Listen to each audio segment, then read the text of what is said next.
So, whatchamacallit? Last episode, I left on a pretty haphazard note, I guess, for lack of a better term, where I just went online after pushing some buttons. So, after playing a lot more of the game, from when I recorded the footage for the information of the viewer, it's been about 4 days, three actually, of me playing the game.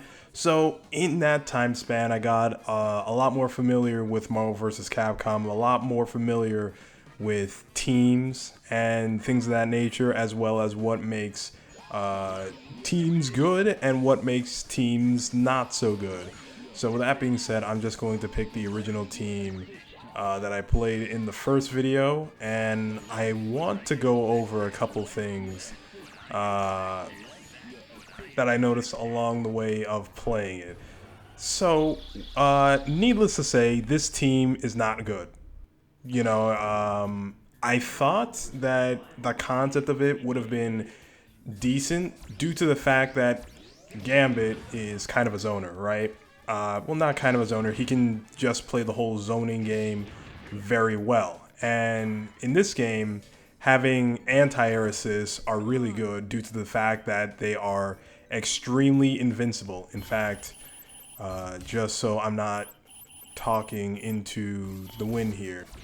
So that is a very common situation where you see someone coming in on you and you just call the assist and your invincible assist will knock them out of the attack. It's extremely good and a big reason as to why these anti-air assists are as good as they are. With that being said, Iron Man also has an anti-air assist. The Repulsor Blast, ain't that good. Hang on, I want to test something. Okay, so it does hit pretty high. Oh, good. Okay, and it does hit from his palms. I did not know that before making this video. But nevertheless, Iron Man's Repulsor Blast assist is extremely slow.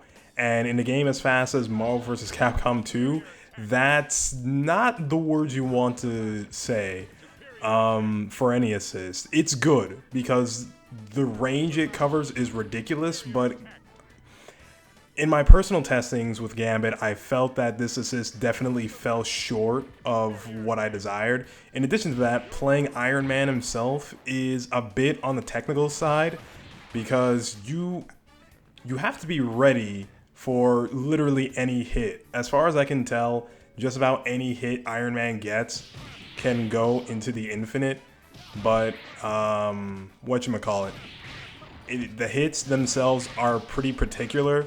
And not only that, Iron Man just does not have, what we call a good neutral game. So if you don't know, neutral is really the state that is currently on screen where neither players are in their face. So in order to get their game plans going, they have to figure out how to navigate the space in between them and or hold the person at bay. Iron Man really has smart bombs, and he can kind of play it with Unibeam, excuse me.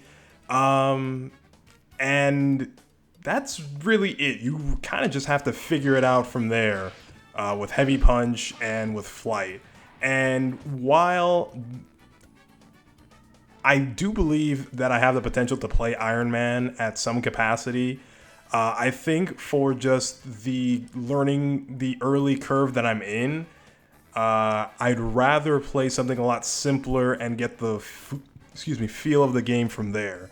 Not only that, Iron Man just ends the game if he gets a hit, and that's not even an exaggeration. And as I continue to play this game, this really does not feel like a combo heavy game. This feels like where your assist calls matter, and oftentimes your point characters matter too, but for the most part where I'm at, the assist characters make worlds of difference. So with that being said, I've been up and down the roster a lot, and to just bring everyone up to speed, I just picked the king of assists, Doctor Doom, in order to facilitate a playstyle that I think was much more better to Gambit. So Doctor Doom is his assist, his anti-air assist specifically, is something that I didn't think was too hot when I initially saw it. But it's one of those things where it gets used against you and you go, oh, I see just how good it is. So in addition to covering an insane amount of space, if I have Cable block this, it also does chip damage on top of that. More chip damage than Gambit's kinetic card, which I found to be quite wild right now because I didn't know that until just then. But on top of that, even though I'm not exactly sure on this assist anti-air capabilities, I can test that out right now, matter of factly. That's kind of okay. It's not great, but it's fine. It hits. They have to land pretty deep into it, but it's okay. Anyways, the point I was trying to make is that depending on where I'm at, Molecular Shield just manages to either help Gambit in neutral or just give me a reason to just do something stupid and go in. Where at these low levels, that is very much so viable to the character's playstyle, at least, again, at a low level. Now, with that being said, I'm making this video to say that team composition matters in this game, more so than I feel other tag fighters, in which case, what was I trying to say? Yeah, your team composition matters. You can't really just get away with playing two characters that don't really synergize well, I feel anyways. And so it's unfortunate that I had to drop Iron Man for the time being. But with that being said, after playing a lot of more matches with Doctor Doom, I do feel a significant difference in my performance thanks to this assist. But with that being said, you know, the technical assist portion of this out of the way, you can also focus on combos. This is something that I don't really use all that much in this game due to how fast the game is. The idea with Dr. Doom Assist is that he allows Gambit to combo into his trick card. It allows him to get a lot more damage off of really normal knockdown situations. I could have comboed into Super, I was just a little slow there. Anyways, the point is that the synergy is a lot better on the team now, and because of that, I feel that even though I'm still not maximizing the use out of all my characters, that, you know, I'm making a lot more progress, for lack of a better term. With that being said, Doctor Doom himself, character is kind of ridiculous, but that's not anything new coming from Marvel vs. Capcom 3. The only thing is that he really doesn't have a proper ender to his combos. You have to end them in Super, otherwise, I don't know, the opponent just kind of falls out on the floor. Actually, no. Okay. Yeah, you have to end them in Super, otherwise they just fall to the floor. There's really nothing else really to say about Doctor Doom. Everything's just great about him. If you are somewhat familiar of his incarnation in Marvel vs. Capcom 3, you can kind of just play him like that. Not as, you know, not, at least in my opinion, not as good as what he would be, which, you know, is fair. This is an older game, but still pretty good nonetheless. To round this back out for the whole character thing is that, you know, as a new player, it's very tempting to swap characters, especially when you're losing. And, you know, like, new game, wow, I can play Cable, I can play Cyclops, ooh, wow, I really gotta remember that's Heavy Punch there. But in my personal experience, I think it's just better to stick to a main team, or at least stick to like a main group of good assists, because from testing, Marvel vs. Capcom 3 is pretty difficult to find good characters in. Just in general, like, okay, I haven't ran through the whole roster, but nevertheless, like someone like Spider-Man. Spider-Man has tech. Spider-Man can do things, but he can do things a lot more with the right team composition rather than if you just picked Spider-Man, Venom. I have no idea which Venom Assist is good, and Cyclops because he's good.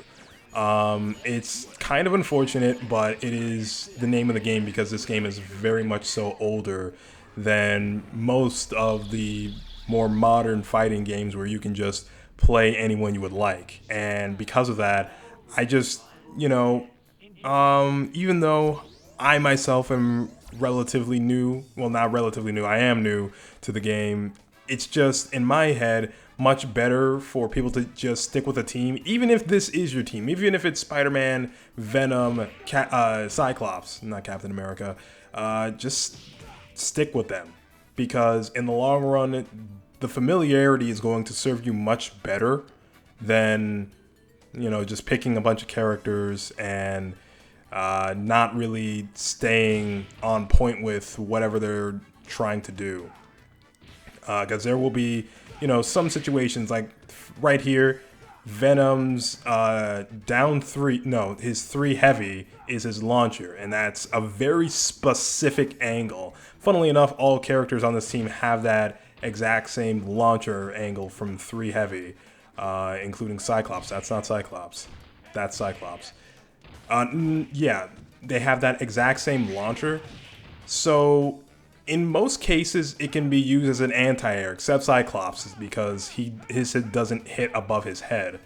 But knowing this, like if you're in a dire straits situation and you lose Cyclops for whatever reason, knowing what your launcher is, because it also can double as your anti-air, I found to be extremely important.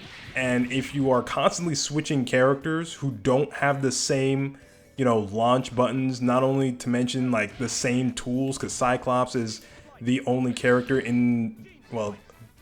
actually no, he's not. Spider-Man and Cyclops are the only 2 characters with a reversal of any kind. I do not believe that Venom has one. No. Not as far as I can see. So yeah, just sticking with the same characters, because everyone in this game, there's 56 characters, and they all have different tools, and unless you play literally Cyclops, or Spider-Man, rotating so many characters like that is only good for getting you confused and not building any kind of familiarity with the characters that you're running. Of course, also with that being said, don't let that stop. Because we're talking about this from like a casual perspective. Don't let it stop you from choosing who you like. All I'm just trying to say is, when you choose who you like as a team, stick to them. Just stick to them, because